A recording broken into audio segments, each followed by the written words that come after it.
To MMA, the best MMA show around the world. Mighty Devin Devo Taylor. What are you missing over there, buddy? I mean, I was injured. You're injured? The shoulder's messed up? I was injured, yeah. Ron Rousey got a hold of it and hurt it. It's all good, man. I'll keep it over here for you for a minute. It's all good. You know what I'm saying? We'll get into those fights in a second on why Mighty has the... Why would I trust a mullet? Why would I... Exactly. You're not even white, bro. You don't trust the mullet unless you're white or from the Midwest. So Flying Brian, he trusts the mullet. You know what I'm saying? He did trust the mullet too. The Matumbo, Brian. I can't believe you're using the Matumbo against me right now. I don't like it. I don't like it at all. We will get into that in a second. Anyways, let's get into the what's going on in the MMA world. First thing is that I thought was kind of weird was Liz Kamoosh on the broadcast group for Titan FC. I don't know if that's conflict of interest or what. I mean, I guess if it's not in her contract that she's obligated or she can't, then do you, boo-boo, make that money. I mean... Yeah, and I guess that's for the upcoming FC 33, Titan FC 33.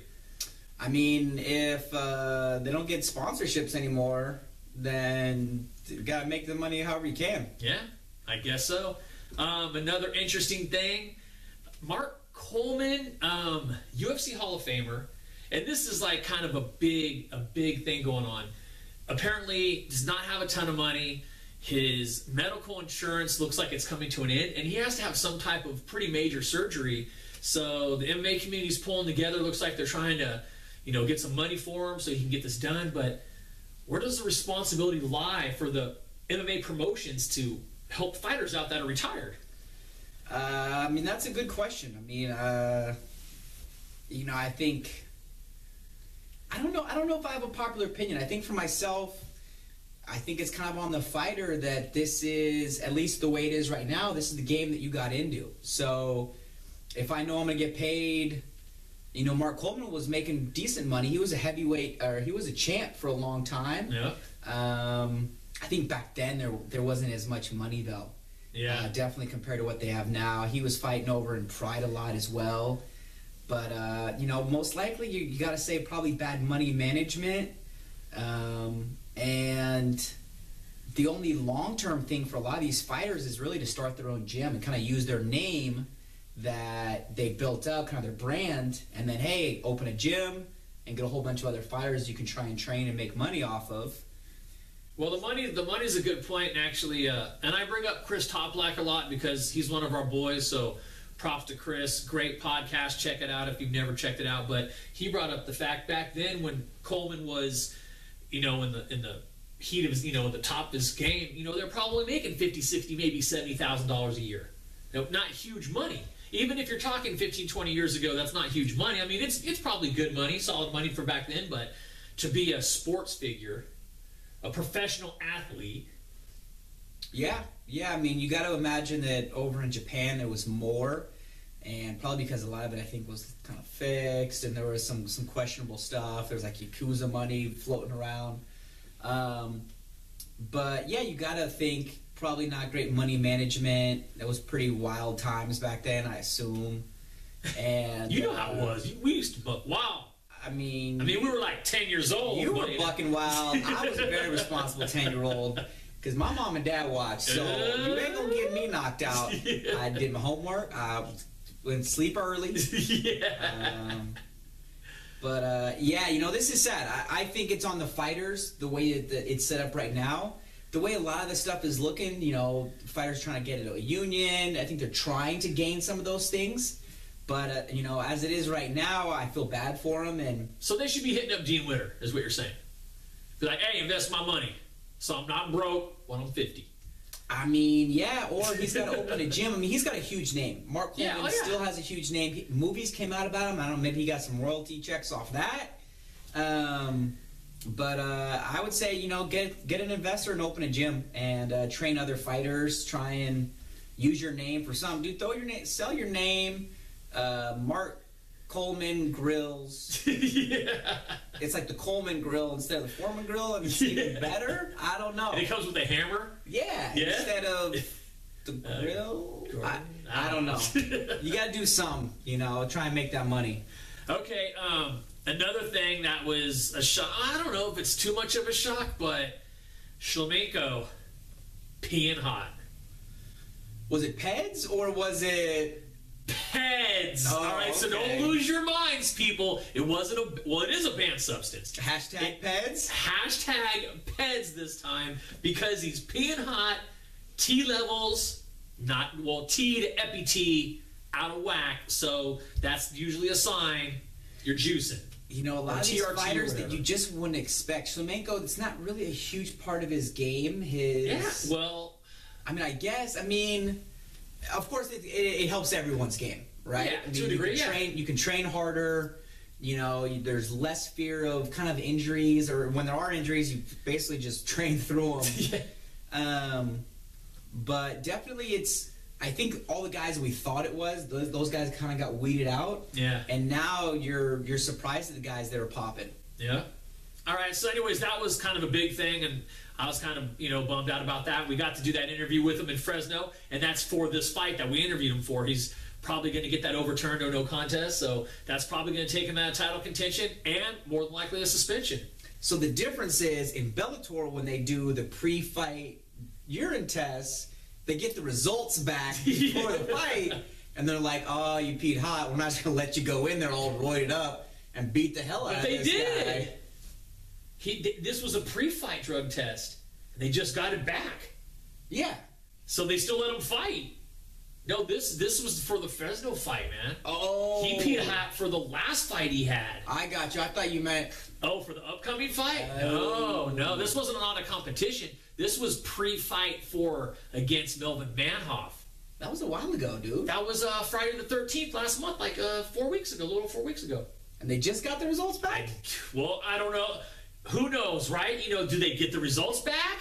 Conspiracy theorist. Do they get the results back today? Or do they get it back on Friday the 12th and be like, yo, this is our headliner. We can't let this not go through. We're slowly getting momentum against the evil empire. Or was it in Las Vegas? Actually, maybe they had that Pony Express again, yeah. Where the dude has to hop on the horse and is like, I gotta go way over there. Yeah, this is bad just all around. You know, I mean, as a UFC fan, it's good to know it's not just the UFC. Yeah. But it's bad for MMA, just in general. Just like steroids was kind of bad for baseball. Kind of helped them for a little bit. And I think that's what it was for MMA as well. I think you needed steroids to kind of get the consistent fights. But now it's bad. It's absolutely not good. All right, let's move on. Let's get to this past week's fight. This past Saturday, we had UFC 185 in Dallas, Texas. Overall, great card. I was more than happy to pay $60 for it. I think all but one of the prelims were finishes. The main card was solid. And as much as I hate to say it, I would say the Chris Carriazo fight was probably the boringest fight. Yeah, I mean, I knew this one wasn't going to be pretty. I love my boy Chris Carriazo, and I know how hard he trains. Athletically, we knew what it was. He was facing a Olympic gold medalist. This wasn't even... We've had bronze medalists and Olympians and silver I mean, this is the guy who is the best wrestler in the world at his weight class. Yeah. So you have to realize he's a freak athlete, and that's what it looks like. Yeah. I think more importantly, what I was impressed with, more because it's me, that's why I'm saying that, is, well, and not to say because it's how I won the belt, but it's because I haven't won the belt. But Overeem, dude, and you were actually at the house. We had a whole bunch of people, and I said, Win or lose this fight, that first round was the best. At the point, was the best round that Overeem ever had in the UFC. He looked good. He looks good. I plead the fifth. I got nothing to say. Yeah, you know, and I was there with you. We were kind of analyzing this fight as it happens. 100% agree. I mean, I didn't see that Overeem stepping into the cage. That was not a part of my prediction. And 100% my hat's off to Greg Jackson. He's had a lot of different camps, and he has never looked like that. Yeah. So if I'm Greg Jackson, I got to be proud of myself because that was a much better Overeem than I've ever seen before. So, and the thing is with Overeem, and we've talked about this before, the thing with Overeem is you never know which Overeems you're going to get. Are you going to get someone that gasses out, gets knocked out easily, you get someone that comes and looks like he did? Roy Nelson, you pretty much always get the same thing. You get some guy that can take just an unhumanly amount of abuse and just looking for that over right hand. And that's pretty much it. Yeah, and the crazy thing, you know, the reason why I was still holding on to that last bit of hope is Nelson lands it in that third and clips him and drops him and is a little too gassed, I think, to finish and to really look for it. I don't think it's just gas. He was just beat up so bad, which, I mean, contributes. And then the things that what I never thought I would see from Roy Nelson, he looks for the takedown. Maybe he's thinking he's going for his crucifix and that's the best way he can go for the finish. At that point, what is the choice? I mean, my idea was step back out and land that overhand right again, but it doesn't go that way. Yeah, so, and then the next fight, Matt Brown, Johnny Hendricks, kind of played out like I was hoping it wouldn't, that you had two fighters on paper that looked like it was going to be a barn burner, and it was not, it was all right. It wasn't horrible, but it wasn't great. Yeah, Hendricks, you know, kind of apologizes after, oh, you know, I could have done better. He's a great wrestler, and he needed to win, and so he wrestled. Yeah. The fight that was just, we couldn't have been more wrong on this one. Carla Esparza gets dominated and just gets beat up. Johanna, whatever her name is. Lady J? Lady J, that's a good one. She comes in and she just, I mean, it was a boxing clinic and it was bad. A boxing clinic, a little bit, a takedown defense clinic is really what was important. We knew this was wrestler versus striker, and the striker had the takedown defense to keep it a striking match, and then it actually looked, it was painful to watch. Can we say female Chuck Liddell? Sprawling great, punching up people. A little bit, only because because Chuck Liddell was actually a really good wrestler. True. Who didn't use it and used it only to bang. But no, she definitely was a great striker who I think realized if I can keep them on there, if I can keep these girls standing, no one wants to strike with her. Yeah. All right, let's get to the main event, and then we're going to preview some fights for this weekend. But main event, Anthony Showtime Pettis against your boy RDA. You wanted to take him so bad, but we both felt that Showtime was just so much further in his competition, but I mean, was it really him getting clocked in the eye and just throwing him off his game? Or were the stars just aligned properly and RDA, it was just his time? I think it was round 2 or 3 that I looked over at you and I said, TJ Dillashaw. You know? I think this was a fighter who's come a really long way. He's won the last 9 out of 10 fights. He's got to be the most overlooked champion at this point in the sport. And not only is he a great talent, this has to be the greatest fight that he's ever fought. I mean, 5 rounds, no mistakes. He's on point. He's doing everything he wanted to do. My hat's off to him. I wish I had rode his coattails a little bit harder. I was on the bandwagon. I wanted him to win. I should have put the belt on it. Yeah, it didn't go like we planned, but congratulations to RDA. Cordero also as well. I think the camp gets a lot of absolutely credit for that because he's come a long way. Absolutely. Okay, real quick before we move on to this coming week's fights, which are in Brazil. If someone wants to win some beautiful, unique Kennel shirts this week, we're doing shirts. One of our sponsors, a beautiful sponsor, Best Bulldogs, hands down, the official Bulldog of MMA. If you want to win one of these shirts, it's not going to be a retweet this time. We're going to step it up. It's a repost, hashtag Bulldog of MMA. Bulldog of MMA. I like it. I was going to do official Bulldog because that's what it is, but that's a long hashtag. That's a lot of hash. That's a lot of hash. So we're going to do, not retweet, repost with the hashtag Bulldog of MMA. Then you get entered a chance to win yourself a unique Skinnle shirt. We're going to do minimum of 2, maybe more, we'll see. That's good odds. Yeah, so anyways, this weekend we have UFC Fight Night in Brazil. Obviously, a lot of Brazilian fighters, not necessarily a lot of fighters that we're familiar with, because this is still talent that is coming into our market where, North America is starting to see them. But headlining, we have your boy. Yeah, I gotta ride the coattails. My boy Damian Maia. I've been a huge fan since he first entered, and I actually knew about him before then because I was really into jiu-jitsu against Ryan LaFlare. Yeah. So who do you got? You want me to go? You're the champ. So. Okay, I'll go first. This is the thing. I was really looking at this, and it looks like Damian Maia, most of his losses are against real dominant wrestlers. The only real dominant wrestler that he's beaten that I can see is John Fitch. But he loses to, God, I'm going blank now, but there's a list of wrestlers that he's had issues with, like Nate Marquardt was one of them.